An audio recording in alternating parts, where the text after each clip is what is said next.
Yes, we are live. Welcome to another episode of Scoutcast. My name is Rolf Zuurt and I'm your host. Today, getting a job as a software engineer seems easier than ever. Talent is scarce to come by, so companies are willing to pay a premium for new recruits, and your LinkedIn profile gets visited all the time by recruiters who would love to have just a phone call with you. Still, getting hired by the right company is still a challenge. More importantly, how do you prepare for such an interview? What about negotiations? And what do these companies have to do themselves to reel you in? Today, a senior technical recruiter from a big food tech company is willing to give up all secrets, tips and tricks for engineers and companies alike. His name is Jordan Phillips, and he has spent 7 years working across larger big tech like Google, but also startups like Wayve autonomous driving. At Google, he acted as an ambassador for diversity and inclusion alongside representing them in multiple global conferences around hiring, culture, and cloud. Welcome, Jordan. Cool. Thank you. Lovely little warm welcome. Yeah, so let me just open the door right away and say like your LinkedIn profile doesn't really match what I'm seeing in real life here in terms of hair color. That's very true. That's very true. Honestly, I don't know. Things escalated very quickly. Okay. I went to the barbers, fancied a change, asked for Silver Fox. Yeah. I didn't get Silver Fox, man. You got M&M. So yeah, I got M&M. I didn't even know what I got, but I'm dealing with it. The biggest challenge is trying to convince my missus that it works. Yeah, it's not working very well. But yeah. As long as you wear it with confidence, right? Then, yeah, I'm trying to rock it. I'm in the dark. I look alright. Outside in the light, yeah, man. Okay. It's a bit emotional for me at the moment. But moving on, maybe I will change my LinkedIn profile eventually. Right, sweet, nice, man. So and another guest we have here is Arno van Rossum. Welcome, man. It's a regular guest here on the show. Yeah, it's going to be fun this time. Yeah, pretty good. I have quite some questions about recruitment because it's usually the guys I don't like, so that's going to be interesting. Oh, this is going to be great. Well, I would also make funny jokes about your hair, but yeah, it's not there, right? So, it looks great. Maybe I should make my beard white. Maybe that helps. Oh, Silver Fox. Sorry, Silver Fox beard. Yeah, man. That would be. It's a thing. Cool. It's a thing. Okay, some people go through phases. Okay. Yeah, and we're still waiting for Henk. He's having some technical difficulties, so when he joins, we'll try to make fun of his hair as well, and then it's probably my turn. Then we're done here. Yeah. So Jordan, you're currently a senior technical recruiter at a food tech company. Can you disclose which food tech company that is? The orange one. The orange one. Okay, nice. I don't know if that dwindles it down, but at the moment I'm working for Just Eat Takeaway. Is the broader group. Okay. But about 8 months ago, I joined the legacy group, which was Takeaway.com. Which, forgive me if I offend any of the Dutch people here, but for Thuisbezorg. Yeah. Thuisbezorg. Is it allemaal there? Yeah, pretty good. Lekker. Well, there you go. So yeah, pretty new. That's who I'm representing at the moment. And as you said before, had a bit of a journey from working in some larger, more established brands like Google and recently an autonomous driving firm. That was very cool. And moved here 8 months ago, as I say, from London. Yeah, we had a bit of a confusion this morning about Wayve, because we said didn't Google acquire a different company like Waze or? You're thinking of Waymo, yeah. You could be thinking of Waymo, but very likely. Yeah. They're their own standalone from the United Kingdom. They sort of span out of Trinity College, Cambridge, with a fellow called Alexander Kendall and another guy, Amar, who was from. I don't know if you've heard of this group from NASA doing planetary defense with AI, the Frontier Development Lab. So. Oh, but that scares me a bit. Yeah. Sounds scary. Yeah. I know, right? I was like, say what? I'll go work with you. So these two guys got together, and in essence, it was trying to build this sort of paradigm on how you might train deep learning, IL, RL stuff using computer vision and robotics in these cars and sensor stacks. And it was very cool, man. It was very cool. Yeah. And they were training. Was it also UK based or somewhere else? Yeah, started there. Yeah, they're broadening up now. I think they've just partnered with Virgin, I believe, to broaden up some of their stuff. But very cool. One thing I loved the most about that job, because I'm a big gamer, and these guys were training the AI in simulation on Unreal Engine, which was like crazy cool. Oh, that's cool. Loved that sort of stuff for sure. What games do you prefer to play then? So I've been playing Rome Total War Remastered recently after they brought that back out, because that was my childhood, man, and where I learned all my history, really, if I'm being honest. Nostalgic. Yeah, man, I love that game. So I like a bit of Total War. I like a bit of Dawn of Man, Frostpunk, some broader sort of macro strategy survival games, and a bit of 7 Days to Die. I'll get into that. Okay. Those sorts of stuff, man. Been playing a bit of Valheim lately. Valheim? Oh, yeah. Yeah, I dyed my hair blonde. I was like, I've never felt more like a Viking, so let's do this now. So I kind of just turned up. My missus walked in, she's like, why are you wearing a cape? And why do you have a shield on your back? I'm like, will you just leave me alone to do what I need to do right now? Did the Vikings kill a lot of English people, or what? I think they did. I do identify as an English guy, but I'm Australian. Yeah. And you're a long time in English England, right? So, but you can I still switch paid my sides, taxes for like 20 years. Okay. When it suits me. So how did you end up, by the way, in because I'm assuming you're in Amsterdam, or yeah, I live in the Jordan, in the Jordan. Yeah, the Jordan. Yeah. The only name I could remember after doing the check online. Okay. But how did you get there from? Because I can imagine, like, when you're working at Google, was it also in Amsterdam or somewhere else? I don't even know. No, so I was working for them in London. Mm-hmm. I then pivoted to work for that startup in Cambridge, actually. And then we relocated them into a London hangar setup. It was a lovely little transition.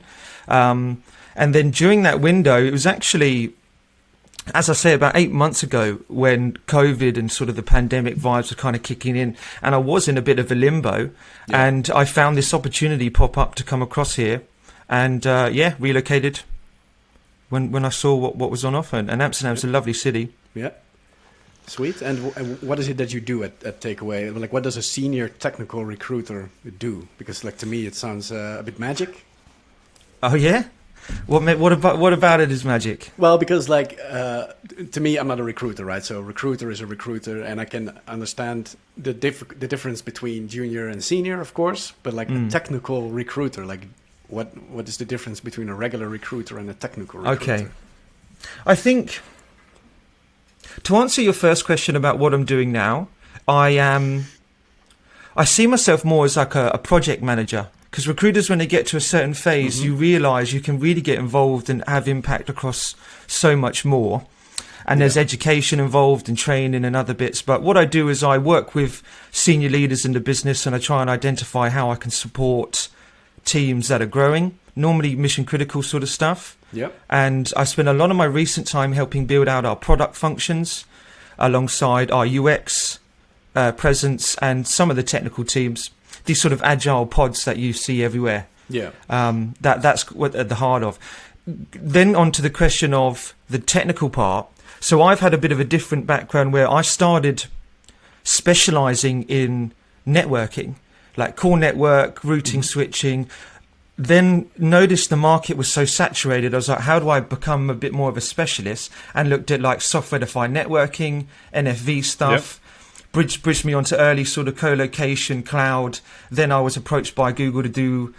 I joined as the first source or recruiter for Google Cloud as they started sort of expanding into Europe, taking on Azure and AWS. Okay. And it's that sort of technical track as a recruiter that has kept me in maybe a different thought. Because in that moment, I was looking at Kubernetes, I was looking at BigQuery and really large enterprise level server estate stuff.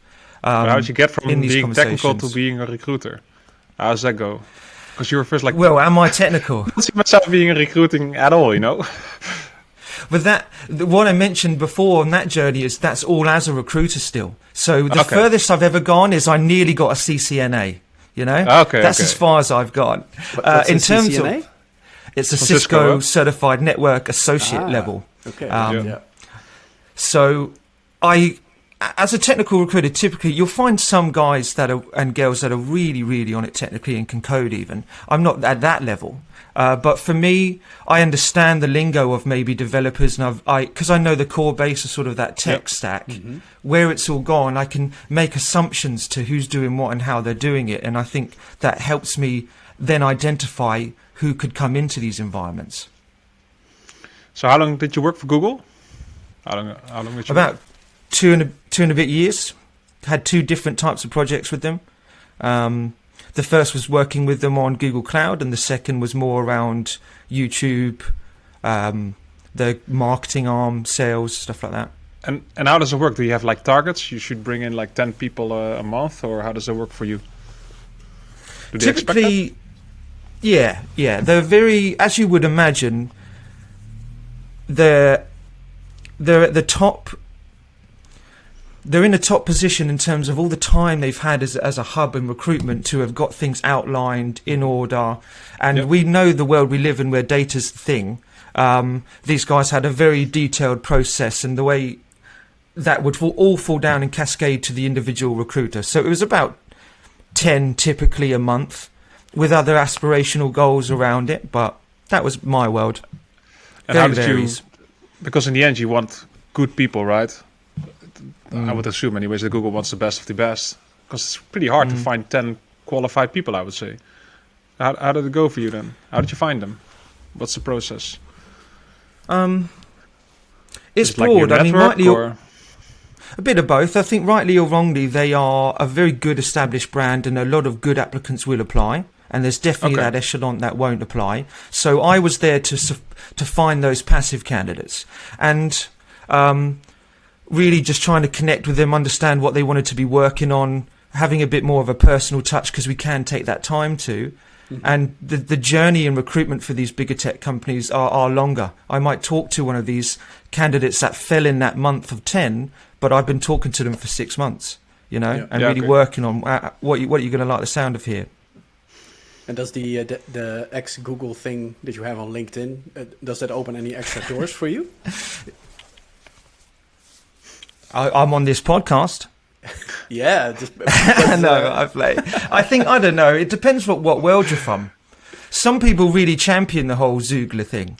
And some people, I remember some of my Dutch colleagues when they first joined were ripping me. They were calling me Mr. Google and never let me not be called anything else, which is kind of true. So, because I've put it on there, it's a bit tomato. I'm not as keen into it now, but rightly or wrongly, it adds to, like, we all know what we're doing here. It's recruitment, it's my brand, and it's my value, and I've got to showcase value. And if that adds to certain assumptions of people, rightly or wrongly, it's a lovely brand, good company. Yeah.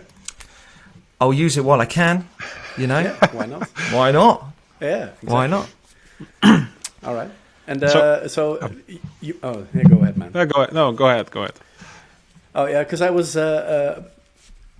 looking at your LinkedIn profile yesterday to prepare for this here interview, and did you follow Jobs with JP?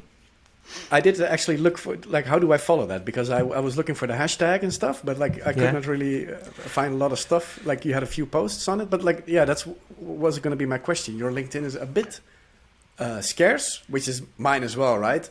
So I was wondering, is that intentional? Is that you want to focus on the core that what you're doing, or is it to get people to ask you questions? Or is it not super important to have a fully fleshed out LinkedIn profile with every little last bit of detail? Well, LinkedIn on my portal is telling me I'm a 5-star profile, but I don't have content on there. Exactly. I think it's not my CV. It's really, people see LinkedIn in various ways, and I think as a recruiter I could see it as my CV, but I don't really. It's my tool, LinkedIn, to find candidates. But it's there to kind of give a quick snapshot on myself, and I think most of my narrative and discussion will be about the business I'm representing rather than what I do anyway. Now, I could flesh that out and add more, but I feel what my style is, I don't really want you to read stuff. I want you to jump on a call with me. Right. And have a bit of a chat with me. And that's when I believe you're going to, where we need to be for you to be interested in a job. So I just don't feel the need to flesh it out like that. Right. And would the same go for an engineer? Should he also just, keep it to a minimum and just have a conversation? Well, no, probably not. No, probably not. I think for you guys, it's just the reality of there are now tools in place. for recruiters, and it's becoming much, much easier. You don't need to be such a clued-in techie and a saucer, because these tools are now really filling in the blanks and helping build certain strings. You need to learn the game. And we've known the game for a very long time, which is the use of keywords. It's the same as the sort of algorithms of YouTube and how your videos get circulated. You've just got to think, how do I want to be represented? What is my brand? What do I know? What tech stack am I comfortable with? And just include it. Yeah. Now, it's not your CV. So on this note, sometimes I run a search where people deliberately misspell engineer wrong, because people don't see it as their CV. So just fill it out with your content, but I think more importantly, it's just showing and representing your brand and your stack and other bits. We as recruiters are constantly trying to think of verbs, nouns, how you talk about yourself, how you do stuff, and we're just pumping it into a system of trying to find you, make it easier for us to find you, is just the reality. Okay. And you said you use LinkedIn, but is it something you use mainly for cold leads, or also people you already know via, or how do you approach? For me, I have, because I think I worked at Google and everyone and their cousin and their uncle connected to me. I have like 30,000 connections now across EMEA, which is cool. And so I actually don't need to use LinkedIn and pay for the $9,000 a month license as a recruiter. Crazy. I can now run searches. Jeez. It's a lot of money. Yeah, it's a lot of money for the full whack stuff. But I can run searches and access first and second and third connections off my own network now. So I spend a lot of time doing my own thing. And I also am now more in a position of, if I can put out good content, a like and a share does all my work for me, now that I've got this sort of base of a community. So I try to be more thoughtful about how to represent the job, share good stuff, and then get some tractions for them to apply now. Yeah. And would you say LinkedIn is the only platform that really matters, or are there also multiple platforms or social media where recruiters and engineers alike could interact with each other? I think it's the number one. It's the winner. Yeah. There's other variants that definitely can open up doors for you, but like where you should probably commit your most time to being represented probably would be LinkedIn. Right. Is my thought. But it really depends on what type of professional you are and what you're doing. So some recruiters might use, like I've used Facebook once or twice. Dare I say. I've used other stuff that maybe you can and can't do. I like to go on GitHub and GitLab and maybe look at what they like. I like to go on the Google Scholar stuff and look at citations and look at papers and then spin off to. So again, going back to the whole, how do you represent yourself? Whatever way you can do your branding, I encourage engineers to do your own little website. Build your own little portfolio. Maybe you're not a designer in UX, but if you built cool stuff and you can showcase it, build your brand, build your website. I can find you in many ways, but LinkedIn's pretty core for the run-of-the-mill, heavy-duty recruiting. More of the startups have a bit more freedom in the narrative of how they go out to recruit. But again, presence across as much as you can. And do you also look like on the activities they have, or is let's say a keyword profile enough? Like I look at activities. Yeah, like if they are active or not, or I like to paint pictures of people as much as I can, and just audit as much as I can. So I like to explore what they're liking, who they're connecting to, what they've mentioned. And I'll do that not for everybody, but for someone who I'm sort of honing in on, and I want to understand how you're thinking. For sure. Yeah. And how do you connect to people? Because I got quite some few recruiters on my profile, and they always send me a message. And LinkedIn did perfectly there for me. You could just click a button. No thanks. So I expect you had a few of those. Yeah, in my time. I think a way how I kind of think about it. Connecting with people is tough. You need consistency, and you need to really know how to keep yourself in check, who you've contacted, For someone like you, let's play a little example, right? So I've sent you an email, and it's like, hey, you look great. 4 Scouts, I know what you guys are doing. You know, it's a good hub, pair programming, all the live stuff, all the new stuff I want to be seeing in these sorts of crews. And I think you're going to be a really good fit for this new team. You decline it. Cool, all right. I send you an email again in probably about a week or so. And it's the same message.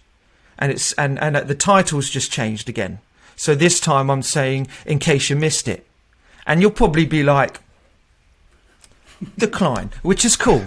And then the third one comes around, and that one is, I don't want to spam you. And I'll put a smiley face. So I might have got you then. You might have been like, all right, mate. But then you read it and go, I don't want to spam you, but are you going to be open to stuff with us? I do think this could be a good place for you. And then who knows, maybe you go decline again. But the data would suggest that on the 4th reach out that I send in the title, if I say final follow-up, you will, I don't know, you're going to decline everything, I'm sure. Yeah. But but on that 4th one, if you've been consistent and you're following up, and this person, because you might be like, you don't really know who I am. But what if I've been that dedicate to consistently hit you, and on the final one I go, final follow-up, and then because I've said final, I don't know what's up with our brains, but we'll be like, what do you mean? Well, a finalist and you ain't going to talk to me anymore? And then he's like, hey man, I've just been way busy. And I'm like, oh no worry, dude. Let's jump on the phone because the situation hasn't changed. In fact, I've got some new stuff to tell you, and then we're done here. So going to the question, a lot of companies will look at this. They should be sending it in a bit of a routine, and we'll get around it. But other than that, I just think you've got to do your homework, know who you're messaging, take your time to actually get it to. You don't need to waffle, I don't think. And I don't need to tell you, Arno, where you've worked before and what you've done. I don't need to give you that. But I want to give you something personal enough that you go, all right, he knows that he's not spamming me. He's read enough. And I don't even care if you ignore me the first time. Yeah. You want to give a personal touch. Okay, I'm going to send you an email. Persistence is key in your job, huh? It is. It could break you, these sorts of recruitment jobs, you know, the consistency you have to do. Mm-hmm. I sometimes, when I talk to people in the industry and I look at stress levels, you know, big migrations, you know it. And and all these other moments. But when a recruiter's got hiring managers that needed to hire yesterday and you've got 6 of them at the same time, and you need to structure your energy levels and who you're speaking to alongside your time management of who you're reaching out to and making sure you're consistent. It can be a bit of a sales job at times. And we know that salespeople are big advocates of this stress that they say that's true. Comes from these worlds. I was wondering, how does it feel? Like, let's say you spend a lot of time and effort getting someone to, come over and do an interview. And then, the team, for example, that where this guy or girl is supposed to end up in is going to say, nah, mate, it's not a fit. Does that bother you? Does that disappoint you? Man, I put a lot of effort in this, and you guys just be like, no way, man. I think when we're dealing with people, me and Arnold could have a great first chat, and I think he's perfect for the role. And then when he gets there, for some reason, he's just not in the right headspace and doesn't sell himself well. So there's so many variables that come up that can affect it. But normally, I like the principle of opening up doors for people. And I only would have that feeling of disappointment as if it's like, I would have loved that guy or that girl to have got that. That's what, if I get no's, it's part and parcel with my job, because sometimes in order to get a hire, you need to show this is the market. Mm-hmm. Here are the people we're all considering. And by them being no, it's identified that these characteristics and traits in this profile was actually what we needed. So does that make sense? It's a bit of a calibration thing for us as much as... Yeah, so if they search for somebody, you have to calibrate a little bit on the person you're looking for. Yeah. Each time you iterate on it, you don't want this, you do want this. Then. Yeah. Typically. Yeah, okay. So that's, on the whole, I don't mind people getting no's. No, not at all. So you're, let's call you a high-profile recruiter right now. So do you actually get recruiters, to recruit you? In what way? Are they hitting my door? Seeing you hey man, you want to work at I don't know, Facebook or whatever? Like people I think within all of industries at the moment, I think people are looking for, I think the best way to word it is I get a few people that come and say, let's have a chat. And it really just depends on their approaches. But typically, we're like every other job. As you mentioned in the intro, we're a bit of a sought after talent at the moment, because building these teams remotely, quickly, efficiently, without sort of politics and having that continuity is you need these individuals to come in and help facilitate. So you also click no thanks or no what? Thanks. Yeah, exactly. Yeah, I click decline and then I wait for the fourth message that says final follow-up. And then it's finally. And I go, really? So let's say you got a person interested into coming over to have a talk. How should they prepare for it? Like, do they need to do additional homework there, or should they just come in and just have a coffee and a chat, or should they really put in some work? It really depends on the recruiter. That's the thing. It depends on the recruiter. For me individually, please don't call me Philip or Phillips. Mm-hmm. My name's Jordan. That's probably just a little thing that I get a lot. I think in general, you need to know who you're talking to. You need to know what company you're talking to. You need to communicate well. And the only way you can communicate well in interviews is if you prepare well. Yeah. And the biggest tip I can give to that is, you guys familiar with the STAR method? No, not so much. So the STAR method it's explaining the situation, what my task then was, what I actioned and what I did, and then what the result was. Okay. And if you can answer every interview question in this fashion, honestly, I think that's the goal to securing and having positive interviews. Because if you prepare well on how to answer questions, and so let me give you an example. Most recruiters will say, talk me through about a project you've worked on. And if you can, before the interview, have a good write-up, what was the situation? What was I tasked to do, and what did I action, and what was the results? If I could go back, what would I do differently? Oh, there's a little naughty one at the end. But if you've got these ready to go around you, and you join this interview, and you've got your pitch ready, because you've been practicing in the shower how to sell yourself and get your flow ready, it's really important to flow. Like, when you interview, sometimes you'll have 5 no's before you get your really good interview. So anything you can do before to get in a rhythm, do that, and prepare really well on how to articulate that, and you'll have a good time in the interview. That's kind of how I think about it and how people should approach it with these. And it's like, because some companies will have like a little pop quiz for you when you come to an interview. Like Google, I think, has a bunch of like these famous hard algorithms that you need how many to solve golf on the balls spot. fit in a bus, and I think what, they used to do that before my time. I don't think they do that anymore. Okay. But you're right, there's companies that ask really obscure questions at times, and sometimes those questions set you up to fail, and what can you do about it? And it's a no in the end of the day. And is that on you, or is that on them for how they've interviewed? So it really it's so many variables to it all, and you can't take it so. You are not accountable for that being a success on your own. It's about how these other stakeholders do and ask questions to you. And let's say you refuse, for example, to do one of these exercises. Maybe, like, I don't know, a company says like, hey, could you build something for us in a week, and then next week we'll come and do like a review, and then let's maybe you can say like, nah, mate, I don't have the time for this. Here's my portfolio, or here's my online, my GitHub account. You just take a look at that.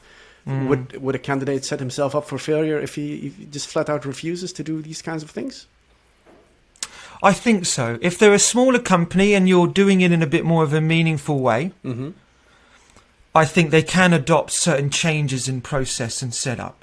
Yeah. But once you get into a company that is at a certain setup, they have to do it in a fair way, an unbiased way, in a way that is good for everybody. And if we've got 4 people send it, do it, put in the energy and effort to be considered, and I've got one individual who, even if I thought was a superstar, and I was really wanted to get into it, didn't, how is it fair for broader consideration? And at that level, you really have to be. Right. So, look, if you're hearing stuff and you don't really want to do it, ask yourself why. But I think if you don't have the time, just be honest with people. And most recruiters should go, here's a test. Typically it's 5 days, or typically it's this. But just be human with me. Work comes up, life comes up. Tell me when you can get it back to me. We don't care. That should be the approach typically anyway. Right. And if it's not been positioned to you, tell them. Say, could I please have a little bit longer because of X, Y, Z?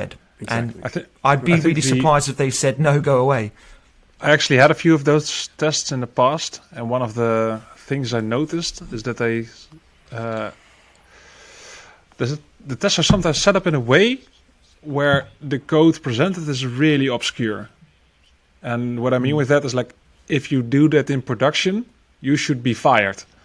Like, there's no way this is actually useful. And that's what I think the test doesn't make sense anymore. Because how is that valuable to anyone?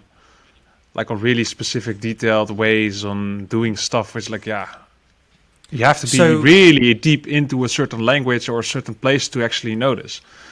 And that's what I don't get, because the superstar you're looking for might do 50 languages, but fails on one where he's actually wanting to work because he misses that small depth. So is that fair? I'm not so sure about that.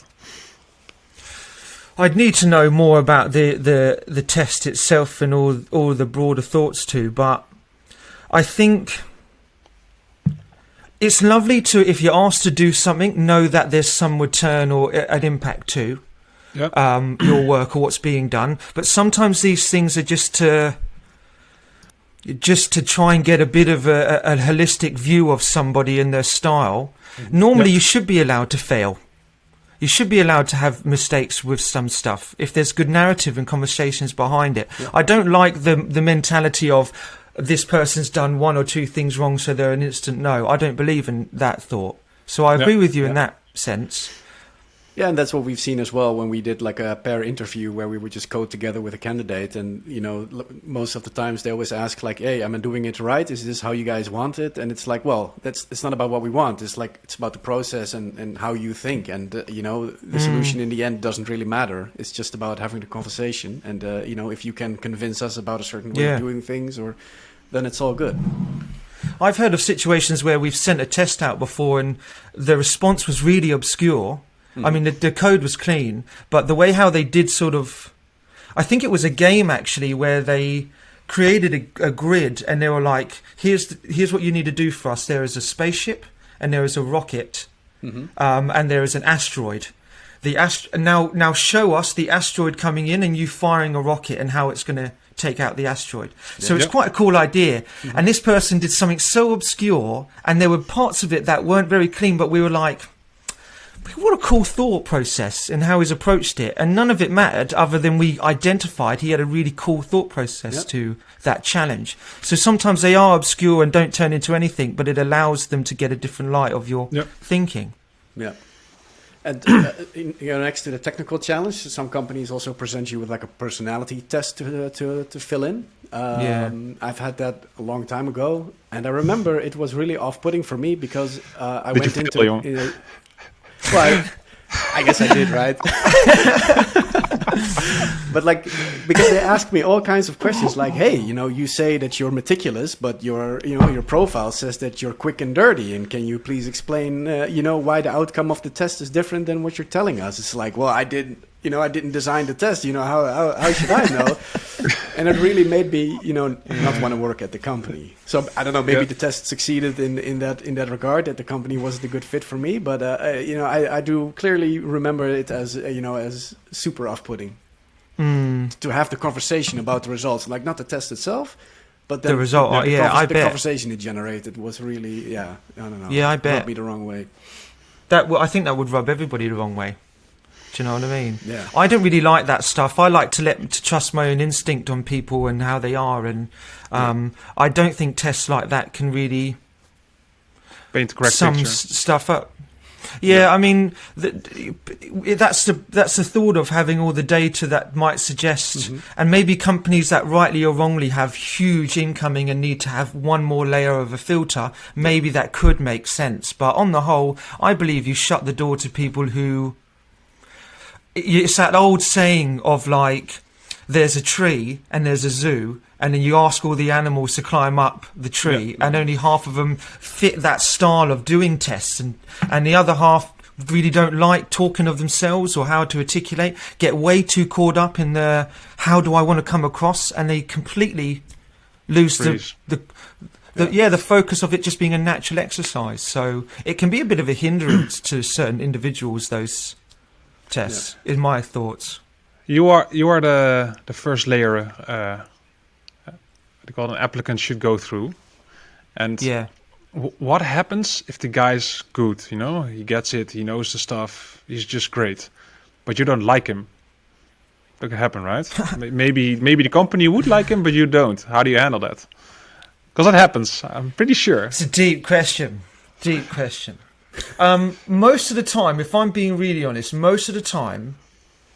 the journey that I have with a candidate to them, if they're getting an offer, it's a good one. It has to be, otherwise, you know, at the end when we're really talking the real deal stuff, we've got to trust each other and what we're saying. But could you repeat the question one more time for me? Well, you always have like a personality. Let's say you could be really assertive or whatever, but you're angry. Applicant I went all like, how do you politically say this correctly first? Sorry. The only time, so the journey itself is a good one, I think, with all of them.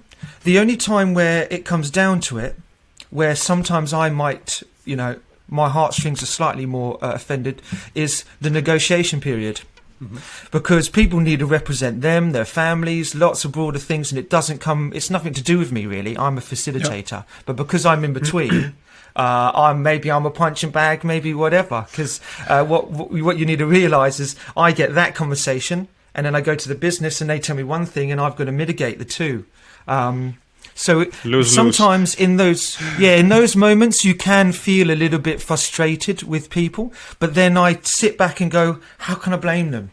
Like, these are the only windows where we get really a chance to sell, control any of the narrative, because we know what it's like when we get into companies. You do need to do what you need to do through the hoops to get promotions or more money. So I do encourage negotiation, and I do accept it, even if it might be a little bit hard sometimes in terms of the comms.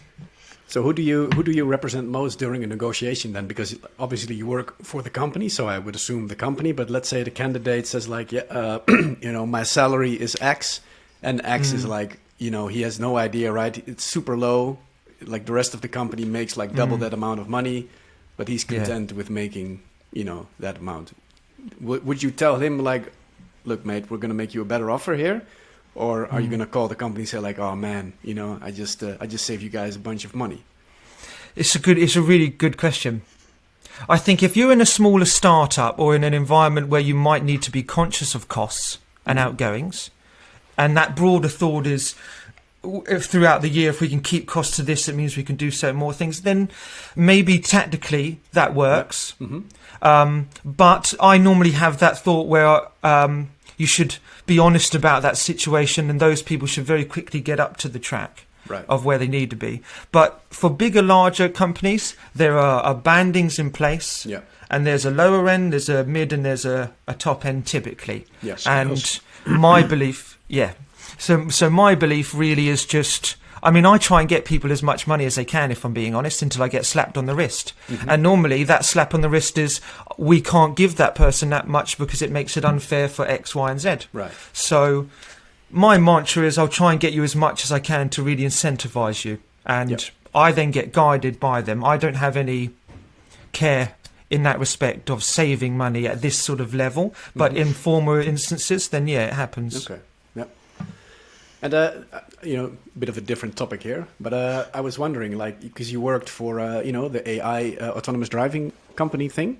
Yeah. So you know a thing or two about artificial intelligence and deep learnings and all this kind of stuff. And we talked about sending LinkedIn messages, and I'm sure that there are automations for that as well. Like, do you see your position being automated in the near to far future? I think the concept of sourcing could very likely be. Yeah. I think the way how certain AI can go out and do a map and collate information, certain tools, yeah, for sure. The sourcing part, I think, although it might need a manual input of some direction, it could probably go off and build a pretty good shortlist, I would imagine. Yeah. Then dealing with people is a completely different thing. And I think when you're really going to be dealing with people on that human level about their life decisions, and these are very important stuff, you're always going to need someone to listen to that and to talk through that. Right. Because EQ really is one of the biggest traits that you need. EQ, emotional intelligence and work. Yeah. And working with people and all of that stuff is what really makes hiring. Finding people might get automated though.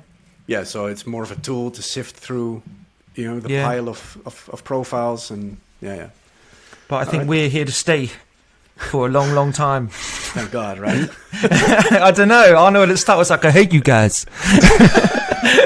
So are we here to stay? You sent me 4 times a message. Then respond to me, please. Why do we have to do this here? Do you invest a lot of time in building up your emotional intelligence? Like, do you invest time on that? Because it's part of your, should be part of everybody's job, I guess, but maybe more for you. I think I'm a bit of my style, maybe character, bit of an extrovert, wanted to do musical theatre back in the day, did a bit of drama, and I've always wanted to, it's just been my style, my thing, and people are different. And I think everybody should really be on top of it.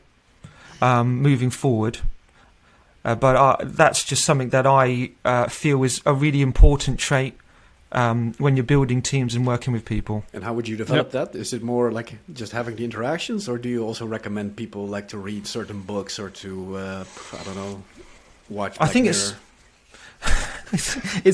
it's knowing your style, it's knowing your flow, it's knowing how you best learn. Some people find it really easy to hold conversations, and some people really struggle. Yeah. And knowing you and knowing what part of you is maybe needs improvement, that can only guide you on what you then look for. And then back to the keywords. Type that in, and you're going to get some good books and good podcasts and good YouTube. And if you don't like what you hear, let's keep, find different audiences, different channels to hear stuff. Yeah. Commit some time to doing it. I think it is important. I think just having a team around you that facilitates it, and as managers that can encourage people to be a little bit more open, a bit more conversational, is where it might start, though. Yeah. Okay. And then followed up learnings and individual learnings can be encouraged. Yeah. Cool. And so we were wondering, because you've been working for pretty big companies, and you have a pretty big network. So I imagine that you also get a lot of people to come in for a conversation, for example. Do you have any funny stories or something about people coming in, or a conversation going totally wrong, maybe, or something funny? Maybe the worst story. I'm one of those guys where I've always been.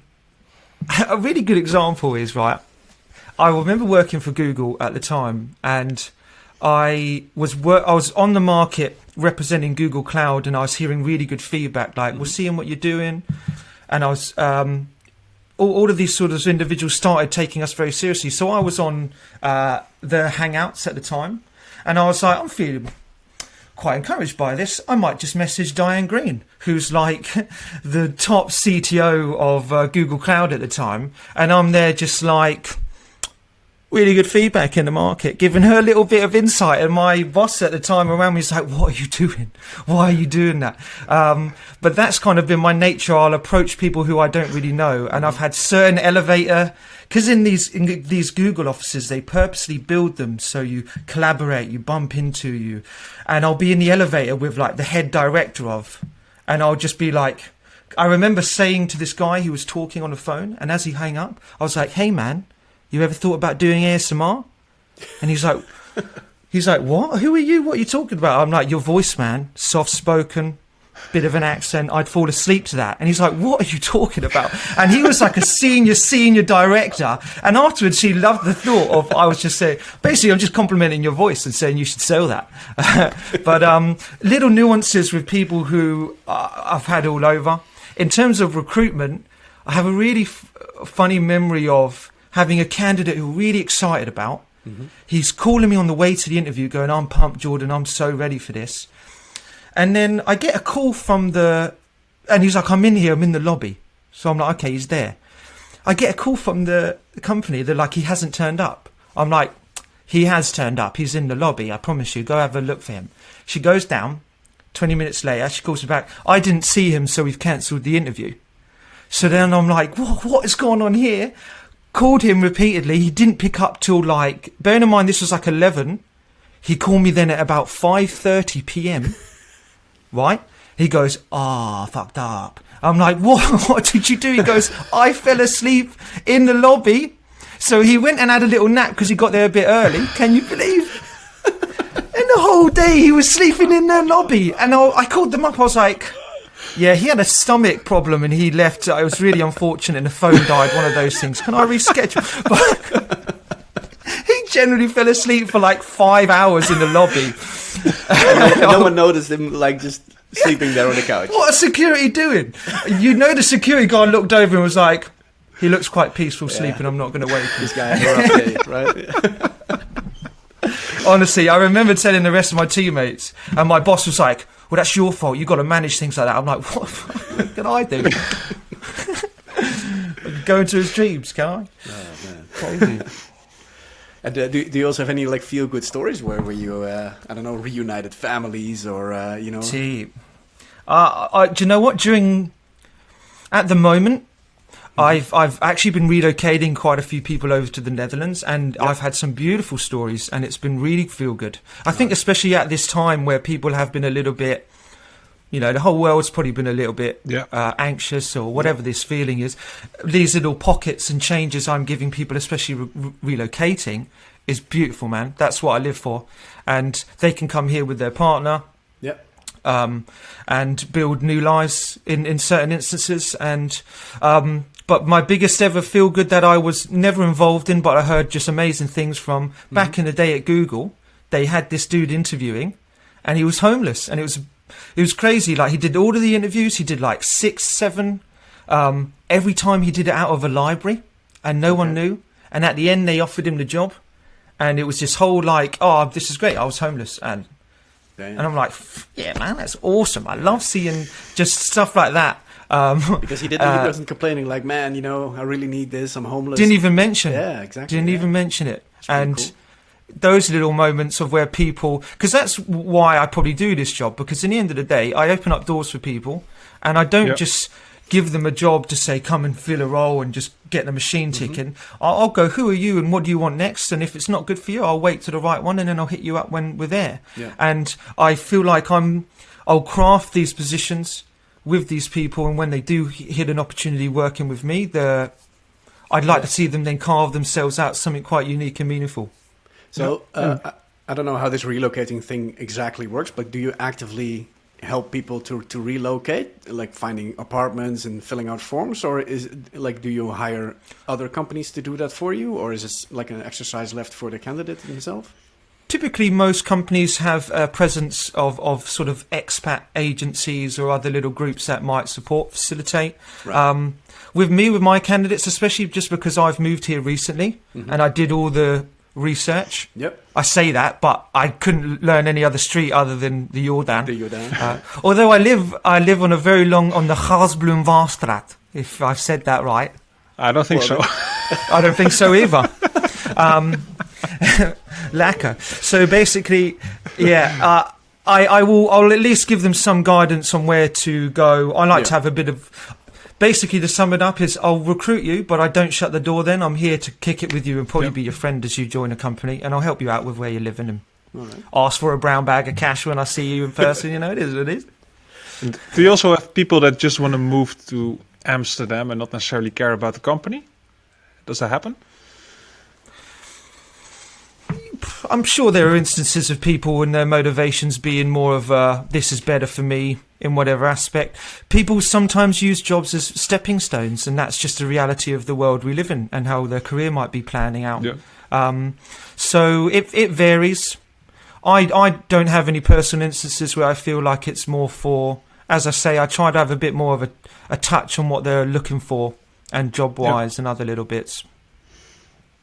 Cool. Otherwise, they're going to leave eventually. Yeah, so that's true. I've got to mitigate that as much as hiring people. The retention is important. Yeah. And so we've been talking a lot about candidates and stuff, but what do companies need to do about their recruitment strategy, other than the things that we've talked about already? Is it hiring people like you, or like should they really expose their culture in a different way, like be less corporate maybe, or I don't know, what can companies do to really attract the best candidates? I think it all comes down to what their offering is. If you don't have a very good tech stack, you better have a good culture. And if you don't have a good culture, I probably wouldn't join you. So it ties into, they need to, as much as we talk about candidates representing themselves, do their same piece of branding to make sure you want to join. Mm-hmm. I think nowadays, as you say, it's quite competitive, so we need to sell as much as. I need my hiring managers, I need my interviewers to go, this is why you want to work here as much as.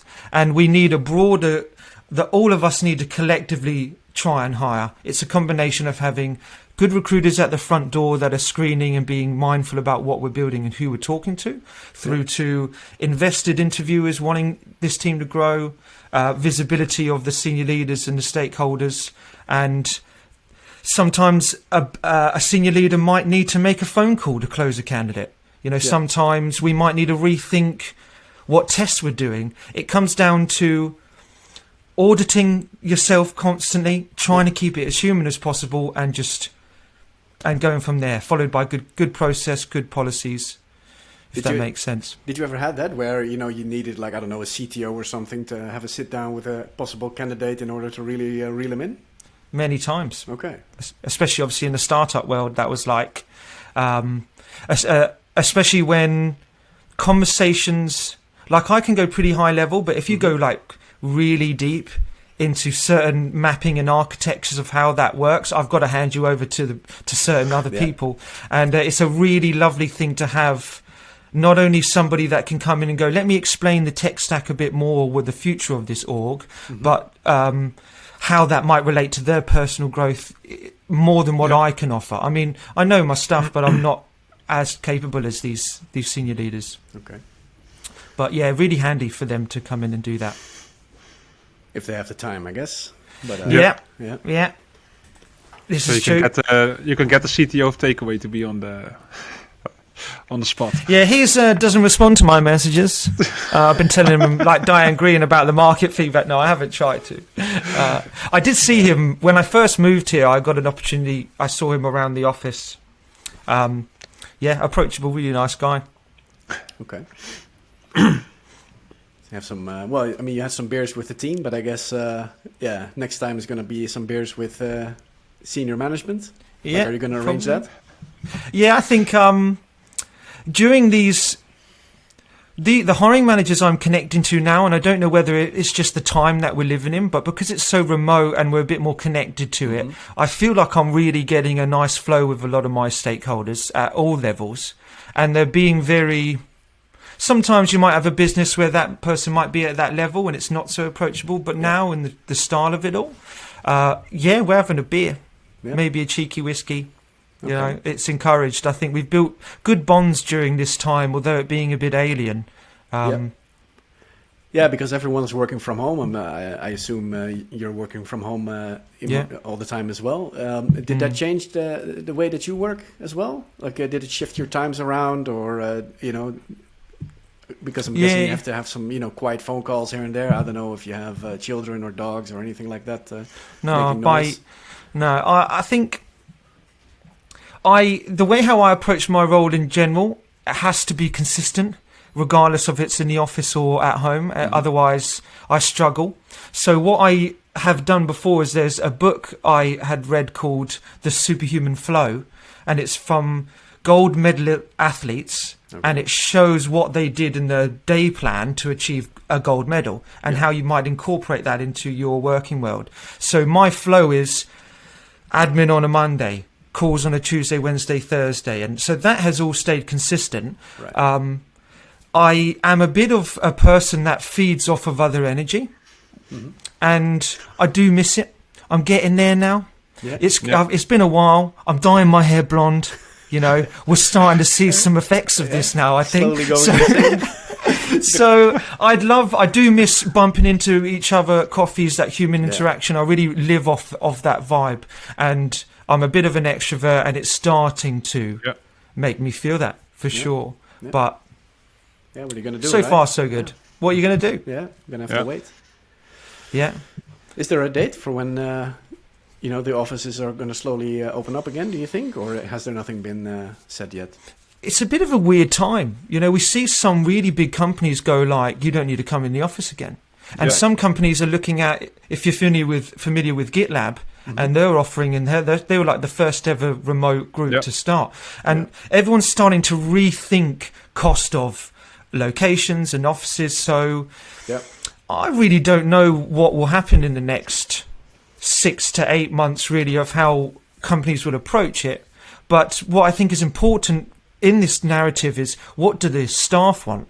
Because I've spoken to people who really feel a bit out of place at the moment, and the concept of them going back to the office actually shivers them. Like, they're really I feel really... So, I don't know, it's got to be a really delicate combination of a bit of work from home easing into, but then we've got people like Spotify saying you can work from wherever you want in the world as long as it's within time zone. Yeah. So depending on who you work for and the thought at the moment, we'll see. Yeah, for sure. Because my mother, for example, she works for a bank, and on the support line, and she used to work in the office as well. Having fun with the coworkers and everything. But now, working from home for the last year and a half, and the bank also said this is going to be how it's going to be for the future. And she actually, quit her job over it because she really wants to be, in an office and, interact. Tell her to come to takeaway. Yeah, I can suggest it to my girlfriend works. Yeah, well, my girlfriend works as a senior sort of dispatch lead. She looks after France with our scuba drivers. Although it's not the same of what you're. So look at me, I can't help recruiting. There's similar tendencies to what she might have done. She might appreciate this environment. But does it also affect your work? Does it affect your work, the remote stuff? Because if you are people you want to meet in person, I would say, it gives you more signals. Or it doesn't really affect the work? I haven't felt it so much so. Not really. I think some people, it is harder to maybe gauge reactions a bit more. But you're kind of dealing with what you got. And I feel like people are, I'll pick up on nuances like they made eye contact with me 0 times. That's something. But on the whole, it's pretty standard. I feel like I get a good sense of people still. It's just what energy I have left at the end of the day. For some reason, I feel a little bit more drained. As I say, getting fed off other energies. And I want to give my energy to, say, my family and my girlfriend rather than what's left of my energy at the end of my day. And maybe there is this combination of this style of working is a little bit more draining on you. Yeah, we have to get used to it. Thought. Yeah. But did you also check your numbers? Did you check your numbers? Like, okay, since you are actually actively at home, you have less people talking to or more, or do you see a difference? It all comes down to time management, really. I mean, I'm seeing lots of people want to have conversations, but quite exploratory in thought. I think people are still waiting to find out what happens in the next 6 months of how things go. As you quite rightly said with your mum, in terms of knowing certain things that might be rolled out, people are going to make decisions to leave and find what's best for them. Yeah, I can imagine that. All right. So, yeah, it's closing to the hour, and we don't really have a deadline, but I don't know if you guys want to talk about any other things. I don't know, Jordan, if you have any questions for us, maybe? Or anything you would like to discuss? I don't like developers, as Arno put before, so I'm done here. I'm trying to recruit say no thanks anyways. Work. No, I think I don't know. Has that filled in some blanks for you? Is there anything else sort of you might feel engineers would want to know, or is there any other thought process that you would want to explore with me? But other than that, well, I do realize that a lot of recruiters do it wrong. I would say because most give up after once. Yeah, but I hope they don't listen. Yeah, I actually do have one of those questions. That's so funny. I usually just ignore like requests to connect from recruiters or like an email. Oh, yeah. Like I just don't even reply. The no thanks. Like what should I do? Should I just not even reply, or should I at least have the courtesy to say like thanks but no thanks? I think you lose every opportunity you don't take, and if you don't want to put your foot in the door, there's no harm in people knowing who you are. So the reality is there may come a time where you need a job. Right. And obviously don't do this with everybody, but if you read, if there's anything I'd say is the gesture in itself, hopefully it's personable, but there's a gesture. Give it a moment to read. If you read enough that you think merits you going, no, just straight decline, fair play. If you've seen enough where you go, thank you for that, but I am actually in this situation and this is what I'm thinking, hit me up in this time if you've got actually a senior role. Right. So if you can give them something back, doors can open, opportunities can still come, it can still be valuable for you, but none of that can happen if you're just saying no to everybody. Yep. So it depends on how you want to showcase your brand, people know about you, because there's no harm in people knowing who you are, especially if they're in companies that are in your space, in your field, you know?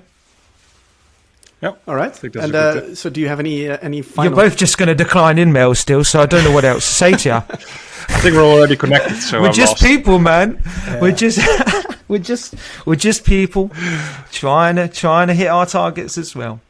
But I maybe give it with a bit of a grace that hopefully some recruiters should have something meaningful for you. Mm-hmm. Yeah. And if they don't, how do people follow the jobs with JP on LinkedIn?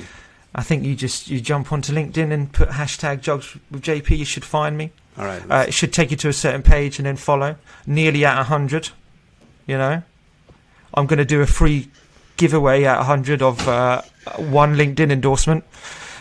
So everybody get involved. Awesome, man. Okay. Yeah. LinkedIn endorsements, giveaways. Got to build up a profile. Yeah, for sure. But yeah, I do encourage if people want to see what I'm working on. I do tend to share also roles that I just find really interesting from cool companies that some of my extended recruiting network are sharing. So if you want to keep track of that, tech, product, engineering, all sorts, roles, some interesting stuff. Right. Okay, we'll definitely give it a follow, and I encourage the listener to just follow Jobs with JP. Who knows, there might be your dream job in between there. You never know. Yeah. I'll also be sharing tips and tricks to how to keep your hair blonde and how to use purple shampoo. For those who know, they know. I think that's more for Facebook, but sure. All right. Well, Jordan, thanks very much for joining us. Yeah, thank you, guys. Enjoyable conversation. I had a good laugh and learned some things, so that's cool. Good.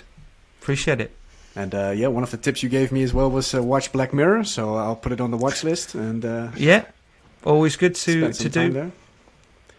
Arno, do you have any final tip for the listener, maybe? Yeah, you have to decline 4 times. That's it. I think that's the tip. And then you have to respond the 4th, right? Yeah. Oh, yeah, that's true. Oh, you have to. But, that's where you get the good recruiters. Exactly. Then you know that it's a decent guy. Well, I think that's fair, as a takeaway. If people want to send you an email and then they never send you another one, did they really want to chat to you? Yeah. Or were you just on a short list that they just sent everybody a message to on the short list? So I think if there's a bit of pride in who we are and what we're doing, and it takes a little bit more true, all the recruiters listening like, what are you doing?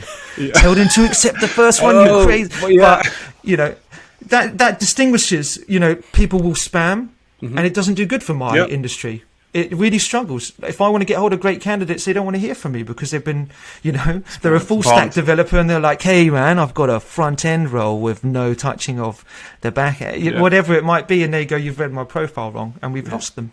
Yeah. Good point. Let the recruiters work a bit harder and make sure that they read your profile and that they do a follow-up. Try not to be like, oh no, and just decline straight away. I do emphasise opening doors and being welcoming is never harmful, but do it to the companies and to the recruiters that have done it right. So if you're a recruiter, I'm going to accept you, man. Yeah, it never hurts to talk, and it also never hurts to send your comments, requests, and questions to podcast@4scouts.nl. You can also go to our Twitter @4scouts. You can also go to our LinkedIn page. There's also 4Scouts, so it's pretty easy to find, I would say. Again, check out Jobs with JP on LinkedIn as well for, job opportunities from our guest today, Jordan Phillips. Thank you very much for joining us. Pleasure. And see you guys on the next one. Bye-bye. Right, thanks. And now I need to find the button. Oh, there it is. Cool. All right, man. Thanks so much for listening to this episode of Scoutcast, Roasting Marshmallows, with your host, Rolf Surd. For more great content and to stay up to date, visit 4scouts.nl and on Twitter @4scouts. If you enjoyed today's episode, please leave a review and subscribe, and we'll catch you next time on Scoutcast, Roasting Marshmallows.